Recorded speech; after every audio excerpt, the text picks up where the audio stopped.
you for joining me. Hey everyone, my name is Michael Michalski and I'm with Stockwits Academy. Now before I begin, I would like to say, please like my video, hit subscribe at the bottom if you like the information, and don't forget, I'm not a financial advisor, I just love stocks, and more in particular, the one we're here to talk about today, SOS. How about that wonderful news from SOS regarding the letter of intent to buy those 3 US companies to further cement, well, first of all, their realism, and second of all, the fact that they're coming into the US market. I mean, that is great news. I understand it's just a letter of intent, but at the same time, it provides a great pathway to the vision of what SOS is doing. And I'm going to actually dive right into that here today. So let's go right into it. Alright, so let's take a look at this. SOS enters into a non-binding letter of intent to acquire the majority equity interest of 3 US-based power plants, aiming to expand its crypto mining operations in North America. Now, ladies and gentlemen, in my opinion, this is fantastic news for SOS. I mean, it further cements their vision into expanding into the crypto mining space, not only from a Bitcoin and Ether mining perspective, but more importantly, from a SaaS model to go ahead and monetize their business model. So I want to go ahead and bring up a couple key points into this letter of intent here. So as we can see here, SOS enters into a non-binding letter of intent to acquire the majority equity interest in 3 US-based power plants, aiming to expand its crypto mining operations in North America. Wow. Can you feel it? Oh yeah.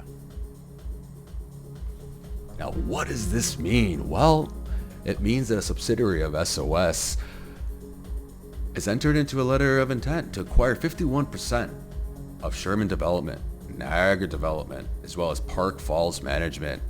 Now, Sherman Development Recycling Power Plant in Stacy, Maine, as well as Niagara Development Hydropower Plant in Niagara, Wisconsin. These 2 key power plants are actually intertwined from a past perspective, and I'm going to go ahead and dive a little bit deep into that. I think this is a fantastic buy for SOS, especially the Sherman Development LLC out of Stacyville there. So I'm going to dive into that in a minute here, but before I go into that, once the company completes the feasibility study as well as the earning analysis and receives the board approval, it intends to build a US digital mining site to host mining operations as well as potential other miners. What does that mean? SOS, as I mentioned before in my previous videos, intends to go ahead and monetize their business model by creating a digital asset exchange. Now, within this digital asset exchange, it will be a SaaS-based model. And what I envision here happening with SOS. Now, this is actually really good news for SOS because it intends to build a US digital mining site to host SOS mining operations and potentially other miners in the US. If and when the site operation gets underway, the company is going to anticipate it will create significant job opportunities in the US. Now, the SOS chairman has commented, and he has said that we have been looking for investment opportunities in the United States. The acquisition of this power plant is the first step for SOS to officially enter the US market. We will continue to increase the investment as well as construction of cryptocurrency computing centers in the United States and devote ourselves to being better performance to the company. Now, this is great words by the chairman, and especially because he's literally reiterating the fact that they plan to do more business into the US and build a US crypto server exchange. Now, that is amazing news, ladies and gentlemen, because imagine this. Imagine SOS renting their shelf space on a SaaS-based model to other organizations that are looking to start and expand in the crypto space. I mean, that's a great vision if you ask me, ladies and gentlemen.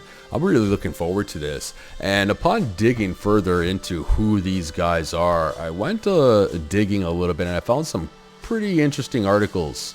The first one I want to bring up is an Alabama company buys closed main biomass power plant.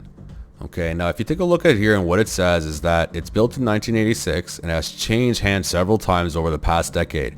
Most recent ownership being Niagara Worldwide LLC. Wow. So Niagara Worldwide LLC, which SOS has a letter of intent to buy 51% stake in, actually owned this power plant in the past. Now, in a news article that was issued by the purchasing company, it said that it has been in negotiations to buy the plant for 4 years. Now, that's a pretty long time. Now, that gives you an idea about how long SOS has been thinking about doing this themselves.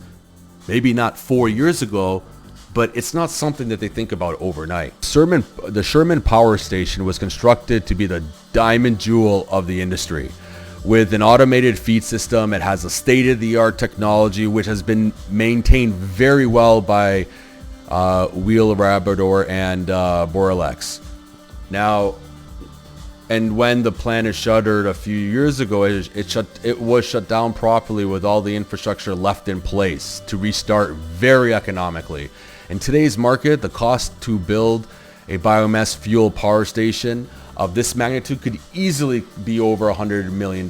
But Sherman, even with the installations of the newly activated rotary kiln, will be able to restart this whole entire project under $10 million. So just to give you an idea of what's already in this plant and what has been done in the state-of-the-art facility that SOS has acquired or plans to acquire. Who is Niagara Worldwide? Well, ladies and gentlemen, Niagara Worldwide is a very large international organization. Basically what they do is they go to areas where are either shut down or need to be developed, and they buy them out and they invest money into them. And then once they invest the money into them, they go ahead and they turn around and they sell it. So they have a lot of experience in construction. They have a lot of experience in software technology, what types of technology to use within that particular site or the different site that they own throughout all of the world, really. I want to go ahead and show you the development here for Niagara Worldwide and what they're involved in, so you can take a look at here yourself. Now we have the president, Eric, here, and as well as Jim, the chief engineer, and Steven, who is the corporate. They own properties in Eagle Industrial Park as well as other very big industrial parks throughout not only the world but North America here especially. So they're a very reputable, well-known company, and they are directly linked with the other organizations that are listed in this report by SOS. So if we can go ahead and see here, we have Sherman Development as well as the next one that we're going to talk about here, Park Falls Management. Now, who is Park Falls? Well, I'm going to go ahead here and go into a report regarding Park Falls. So this is a report dated back in November 2019, and a new company buys Park Falls Mill. Can't say if they're going to reopen it yet, but who was that company? Well, let's take a look here. Niagara Worldwide. Niagara Worldwide also bought Park Mills. So Niagara Worldwide actually bought all of the plants that SOS tends to go ahead and acquire. And they've invested a lot of money into them. They build them up and they put new technology in there and they resold them. And one of those properties include this particular one. I'm gonna go ahead and bring up here another article dated here in September 20. Okay, now this is regards to another mill that was go ahead and rescued, and it was rescued by New Jersey Yongloo. Now, who is Yongloo? Now, this is great news for SOS, ladies and gentlemen, and I believe this cements their vision into expanding their crypto mining operations into the US and making them a true global enterprise. I'm looking forward to their next PR release regarding the 15th on their additional Bitcoin mining ring, so make sure you look out for that. Stand with this news, the stock hasn't been performing as it should lately, but remember, the shorts are doing their hardest to keep this stock down as much as possible. In the last 30 days, they made upwards of $6 million profit. But in the last 7 days, they've lost $5 million. So I expect them to continue holding this stock down for a little bit, or at least as long as they can. Now, my long-term PT on this stock still stands of $30 to $50, and I'm really looking forward to this acquisition. simply because with the whole biofuels scenario and what President Biden's administration plans to do with that initiative. This could potentially open up a lot of doors for SOS in terms of government grants and things of that nature. So look out for some more news about that. Now, if you like my video, please hit like, please hit subscribe at the bottom, and I'll talk to you soon.